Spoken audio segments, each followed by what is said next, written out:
life is like a tent, which has 5 poles. Okay? And a properly pitched tent can only happen if each of these poles are properly erected and they're strong. Life is exactly the same. There is a private part of your life. You may be a loner, you may be a singer, you may be, a writer, you may be whatever. Then there is a family part of your life, right? Father, mother, wife, children, whatever.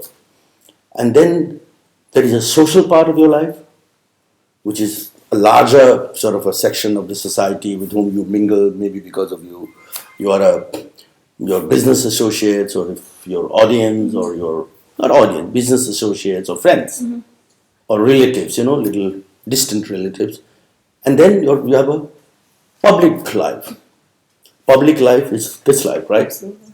And there is a perception, and people do try to draw images of the people, and you got to handle that properly. You got to live up to that expectation. And most importantly, the central pillar is what? The professional part of your life. Okay. You've got to be professionally strong in whatever you do.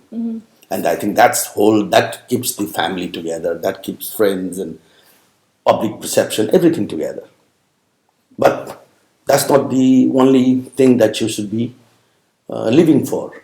Okay, that's a means of keeping the life balanced. There is another angle to it, and I guess it can be stretched a little bit. That the artistic part or passion, what you enjoy doing, I think that makes your life fulfilled. Okay, the emptiness in life is what eats you up.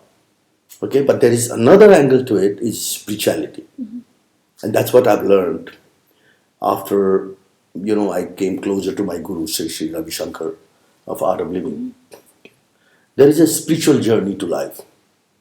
My guru tells me, and I completely agree, that sometimes our daily life or our professional life, it's like when you look at a cloth that you wear, okay, there are two parts of it. One is cutting it and then stitching it back. So he says that, look, your professional life is like cutting things all the time. Draw and cut and saying, doing this, boom, boom, boom, boom. And then spiritual part of life is stitching it back nicely, for the larger good, thinking of something beyond what you see in front of you. Because I think the world is not all about material presence. I think it's much more than that. And that's what keeps the life going and the world going. So I think these are very, very important facets in life, and this only strengthens if someone thinks that it's a waste of time and you have to move on. After a particular phase, you have to move on to the next phase. I don't believe in that. I think you have to carry on with all these as a part of your life.